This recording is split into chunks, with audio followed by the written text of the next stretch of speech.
नमस्कार बच्चों।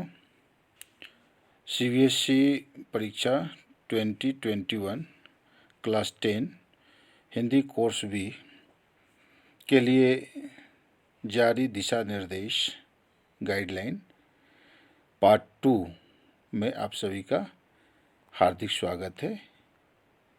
बच्चों, अभी तक हम लोगों ने देखा पार्ट 1 में कि परीक्षा की तैयारी कैसे करें, जिसे मैंने 3 भागों में बांटा। तो जो हमारा पिछला वीडियो था उसमें मैंने मनोवैज्ञानिक एडवाइस परामर्श को आपके सामने रखा। आज मैं दूसरे परामर्श को आपके सामने रखना चाहता हूँ, वह है परीक्षा से पूर्व की तैयारी। तो परीक्षा से पूर्व की तैयारी कैसे करें, इसके लिए यहाँ आप देखें 6 और 7 पॉइंट बिंदु मैंने तैयार किए हैं, जिसमें सबसे पहला जो है क पाठ्यक्रम, प्रश्न प्रारूप और प्रश्नों के अंक विभाजन को समझना। दूसरा है ख समय नियोजन, टाइम मैनेजमेंट। ग है सुंदर और स्वच्छ लिखावट का अभ्यास। घ पाठ्यक्रम में शामिल सभी मूल पाठों का अध्ययन। अंग पाठ अभ्यास के प्रश्नों के अतिरिक्त अन्य प्रश्नों का भी अभ्यास करना। च है सभी प्रश्नों को पढ़ना एवं उसमें आए नए और कठिन शब्दों की सूची तैयार कर उन्हें समझना। और छ अंतिम जो है वह है अपने स्वास्थ्य का ख्याल रखना, अपने स्वास्थ्य का ध्यान रखना। तो आइए अब हम इसी के साथ पहले बिंदु को डिस्कस करते हैं, उसकी व्याख्या करते हैं और समझने की कोशिश करते हैं। तो प्यारे बच्चों, सबसे बड़ी बात ये आती है कि परीक्षा में हम कितना लिखें, कैसे लिखें, वो तो बात की बात होती है, लेकिन सबसे पहले परीक्षा को समझना, उसके प्रश्न पत्र को समझना कि प्रश्न कैसे आ रहे हैं, अंक का विभाजन कैसे है।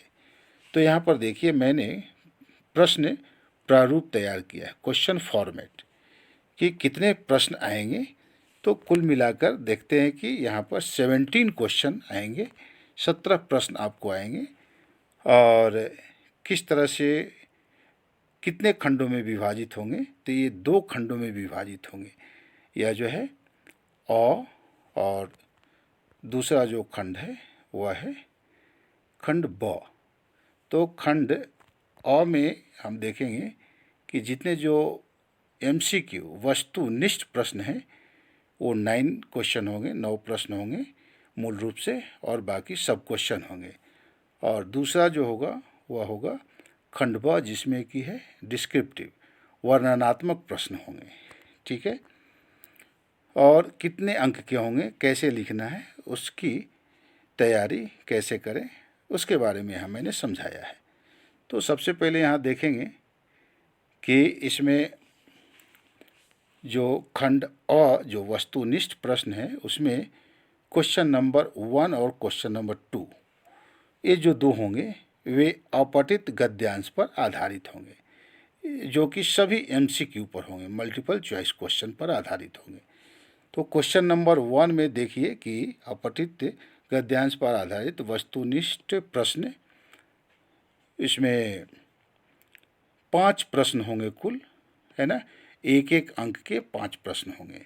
इसके लिए आपको 2 गद्यांश दिए जाएंगे और 2 गद्यांश से एक गद्यांश का चयन करना होगा, उनका चुनाव करना होगा। उसके बाद आता है क्वेश्चन नंबर 2।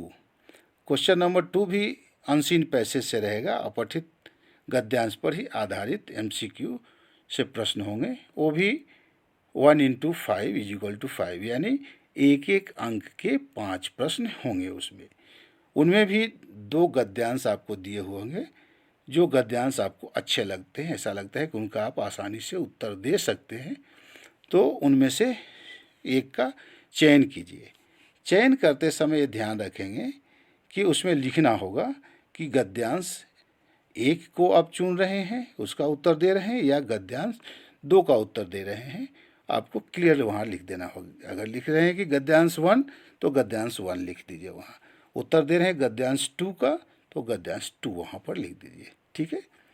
उसके बाद यहाँ देखेंगे क्वेश्चन नंबर 3 से लेकर क्वेश्चन नंबर 6 तक, यह जो है आपको व्याकरण पर आधारित प्रश्न होंगे। तो जिसमें देखेंगे व्याकरण में आप सभी को पाठ्यक्रम मालूम है, पदबंध पर आधारित वस्तुनिष्ठ प्रश्न जो होंगे वे 4 प्रश्न होंगे।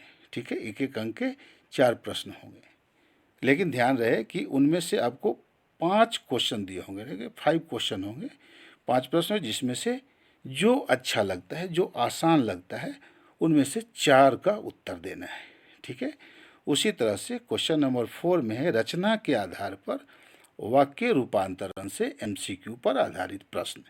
उसमें भी आपको 5 प्रश्न दिए हुए होंगे, जिनमें से 4 प्रश्न जो आपको आसान लगते हैं, जिनका उत्तर आप कर पाते हैं, उनको आपको लिखना है। ठीक है। उसके बाद क्वेश्चन नंबर 5 देखिए, समास पर आधारित वस्तुनिष्ठ प्रश्न।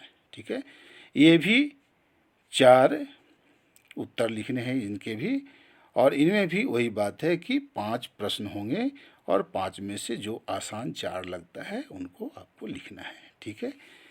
उसके बाद क्वेश्चन नंबर 6, प्रश्न संख्या 6 में आएंगे, तो यहाँ पर देखेंगे कि ये मुहावरे पर आधारित वस्तुनिष्ठ प्रश्न होंगे। लेकिन इसमें ये ध्यान रखना है कि इसमें प्रश्न भी 4 ही होंगे और चारों के आंसर उत्तर लिखने होंगे। ठीक है ना, इसलिए इसमें जो है आपको भ्रम में नहीं पड़ना है कि इसमें और कहाँ गया। ठीक है ना, ओके। उसके बाद उसी में देखेंगे क्वेश्चन नंबर 7, स्पर्श से, जो आपको स्पर्श भाग 2 पढ़ना है, तो स्पर्श से प्रश्न आएंगे। तो स्पर्श में देखेंगे कि स्पर्श से काव्यांश जो है पर आधारित वस्तुनिष्ठ प्रश्न होंगे, यानी जो कविता अभी पढ़ने हैं उन कविताओं में से पैराग्राफ दिया रहेगा और उनमें से एमसीक्यू पर आधारित 4 प्रश्न होंगे और चारों को आपका उनके उत्तर लिखने हैं। ठीक है। उसके बाद प्रश्न संख्या 8, क्वेश्चन नंबर 8, ये भी है स्पर्श से गद्यांश पर आधारित वस्तुनिष्ठ प्रश्न एमसीक्यू से संबंधित। तो यह गद्यांश से जो आपका पाठ्यक्रम निर्धारित किया गया है, उन पाठों में से 2 गद्यांश होगा, है ना। एक तो क्वेश्चन नंबर 8 में एक गद्यांश वो 5 नंबर का होगा, वो भी उसी तरह से एमसीक्यू। और उसके बाद फिर स्पर्श गद्यांश से ही उसमें जो निर्धारित पाठ हैं उस पर आधारित फिर वो 5 प्रश्न होंगे, एक एक नंबर के सभी एमसीक्यू। ठीक है। तो इसके बाद हम लोग देखते हैं कि यहाँ खंड ब है, इसमें वर्णनात्मक, यहाँ अब डिस्क्रिप्टिव होगा। तो यहाँ आप देखेंगे प्रश्न संख्या 10, क्वेश्चन नंबर 10 से ये आरंभ होता है, शुरू होता है। तो इसमें देखेंगे गद्य भाग, ठीक है ना, गद्य भाग से, प्रोज से, उसमें जो पाठ निर्धारित हैं उस पर आधारित 3 प्रश्न लघुत्तरीय होंगे। 3 में से आपको 2 का उत्तर लिखना है। ठीक है, 2-2 नंबर के 2 प्रश्न होंगे और पूरा 4 अंक का हो जाएगा। ठीक है। उसके बाद है प्रश्न संख्या 11, क्वेश्चन नंबर 11, ये भी गद्य पाठ पर आधारित होगा। 2 क्वेश्चन दिया हुआ रहेगा, लेकिन ये दीर्घ उत्तरीय है, यानी जो है लॉन्ग टाइप क्वेश्चन। ठीक है ना, तो 2 क्वेश्चन होगा, 2 में से 1 क्वेश्चन का उत्तर आपको लिखना है और वह प्रश्न जो होगा 4 अंकों का होगा। तो यह ध्यान रखेंगे। उसके बाद है क्वेश्चन नंबर 12, संचयन पाठ पर आधारित 3 में से 2 प्रश्न, यानी संचयन जो आपका पूरक पुस्तक है, तो उनमें 3 कहानियां हैं, आप सभी जानते हैं। तो उनमें से 3 प्रश्न दिए हुए रहेंगे, लेकिन 3 में से 2 का उत्तर आपको लिखना है, जो अच्छा लगे, जिनका उत्तर आप अच्छी तरह से तैयार किए हैं। रचना भाग, ठीक है, राइटिंग पार्ट जो होता है आपका। क्वेश्चन नंबर 13 से शुरू होता है, संकेत बिंदुओं के आधार पर 80 से 100 शब्दों में अनुच्छेद लेखन, पैराग्राफ राइटिंग। ठीक है, इसमें 2 या 3 विषय होंगे, उनमें से किसी एक पर लिखना है। पहले ये 5 मार्क्स का होता था, 5 अंक का, लेकिन अभी यह 6 अंकों का होगा। ठीक है ना। उसके बाद है 14, क्वेश्चन नंबर 14, प्रश्न संख्या 14, इसमें 2 औपचारिक विषयों में से किसी एक पर पत्र लेखन, यानी फॉर्मल लेटर। आप सभी जानते हैं क्लास 10 में फॉर्मल लेटर लिखने को आता है। जो ऑफिशियल पत्र होते हैं, ऑफिशियल लेटर होते हैं, वे फॉर्मल लेटर में आते हैं। ठीक है ना। तो ये 5 अंक के एक होंगे। ठीक है, 2 दिए जाएंगे, लेकिन उसमें से जो आसान लगता है उसको एक को लिखना है। ठीक है ना। उसके बाद है प्रश्न संख्या 15, क्वेश्चन नंबर 15। इसमें भी 2 विषय होंगे, उनमें से एक पर 30 से 40 वर्ड में नोटिस लिखना है ना। सूचना लेखन जिसको बोलते हैं, नोटिस राइटिंग।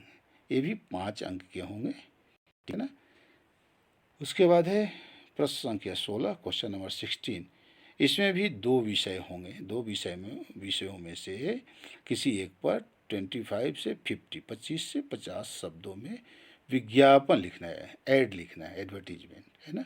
ये भी 5 अंकों के होंगे। इसमें से 2 दिया रहेगा, 2 में से आपको एक लिखना है। ठीक है ना। उसके बाद अंतिम आता है प्रश्न संख्या 17, क्वेश्चन नंबर 17। इसमें भी 2 प्रश्न होंगे, कथा लेखन पर आधारित हैं इसमें, है ना। आपको 100 से 120 वर्ड में जो एक स्टोरी राइटिंग है, कथा लिखना है। उसका हेडिंग दिया हुआ रहेगा, शीर्षक दिया रहेगा, उस पर आधार पर आपको कथा बनाना है, कहानी लिखना है। ठीक है ना। ये भी आपके लिए 5 मार्क्स के होंगे और कुल मिलाकर के 80 मार्क्स, 80 अंक हो जाते हैं। और 20 जो है इंटरनल असेसमेंट पर आधारित होता है। तो इस आधार पर जो है आप इसकी तैयारी करेंगे। ठीक है ना। उसके बाद आप देखेंगे यहाँ पर है कि दूसरा आता है समय नियोजन का कठोरता से अभ्यास। इसमें आपको ध्यान देना है कि टाइम मैनेजमेंट। ठीक है। तो यह टाइम मैनेजमेंट बहुत ज़रूरी होती है। इसके लिए आपको घर पर बैठिए, है ना, 7 डेज में या 15 डेज में, संडे के दिन, छुट्टी के दिन आराम से बैठिए, 3 आवर्स 15 मिनट्स को लेकर के और पूरी तरह से कई सेट प्रश्न रखिए तैयार और उनका अभ्यास कीजिए। ठीक है ना। उसके बाद ग में आता है सुंदर और स्वच्छ लिखावट का अभ्यास। देखिए, सुंदर और स्वच्छ लिखावट जो है बहुत ज़रूरी है ना। इसका अभ्यास पहले आपने किया होगा, लेकिन अगर नहीं किया है तो अभी भी 2-3 महीना समय है, इसमें आपको कर लेना है। ठीक है ना। क्योंकि यह सुंदर और स्वच्छ लिखावट जो है आपको इवैल्यूएटर को इम्प्रेस करता है ना, उसको प्रभावित करता है और उसमें आपको लाभ मिलता है। ठीक है ना। उसके बाद है घ, पाठ्यक्रम में शामिल सभी मूल पाठों का अध्ययन, साथ ही उनके उद्देश्य और अधिगमों की जानकारी प्राप्त करना। अधिगम का मतलब होता है लर्निंग, सीख। तो देखिए, बहुत ऐसे विद्यार्थी हैं जो सेलेक्टेड क्वेश्चन, है ना, पढ़ते हैं और लेसन में वो जाते नहीं हैं। इसलिए लेसन जो मूल पाठ है टेक्स्ट बुक का, उसमें आप जाइए, उसको पढ़िए और उसको पढ़ने के बाद जो है ना, उसमें क्या उद्देश्य है, उसका लर्निंग क्या है, इन सारी बातों को आप जो है तैयार कीजिए और सबको लिख जाइए एक एक बार। अब इसके बाद किसी भी प्रकार के प्रश्न आपको आएंगे तो आप उसका उत्तर आप लिख सकते हैं। नहीं तो ऐसे कितने प्रकार के प्रश्न आप पढ़ेंगे, तैयार करेंगे। ठीक है ना। उसके बाद है अंग, पाठ अभ्यास के प्रश्नों के अतिरिक्त प्रश्नों का अभ्यास। तो जो पाठ में अभ्यास के लिए प्रश्न दिए गए हैं तो ज़्यादातर विद्यार्थी उसी को पढ़ने की कोशिश करते हैं, लेकिन हमें ध्यान देना है कि वो तो सिर्फ ऐसे ही दिए गए हैं, है ना, अभ्यास के लिए। लेकिन अभी आपको ऐसे ऐसे प्रश्न आएंगे जो बहुत घुमा फिरा करके प्रश्न दिए जाएंगे, बदल कर दिए जाएंगे। हो सकता है उसका उत्तर वही हो, परंतु प्रश्न जो हैं पूछने का तरीका अलग हो सकता है। इसलिए आप प्रश्न तैयार करें और बहुत सारे प्रश्नों को लीजिए, पिछले वर्ष के भी प्रश्नों को देखिए, प्रश्न पत्रों को लेकर के अगर उसको आंसर को लिखते नहीं है तो कम से कम ऐसा कीजिए कि उसको पढ़िए और समझिए ज़रूर, उस पर चर्चा कीजिए, डिस्कशन कीजिए आपस में। ठीक है, उसका बहुत लाभ मिलेगा। उसके बाद है च, प्रश्न पत्रों को पढ़ना एवं उनमें आए नए और कठिन शब्दों की सूची तैयार कर उन्हें समझना। देखिए बच्चों, ऐसा है कि बहुत ऐसे बच्चे हैं कि उत्तर जानते हैं परंतु प्रश्न को समझ ही नहीं पाते हैं, है ना। अब प्रश्न में लिखा हुआ है निम्नलिखित, रेखांकित, है ना, तो ये सब समझते नहीं हैं, अधोलिखित। तो ऐसा कीजिए कि आप प्रश्नों को पढ़िए, है ना।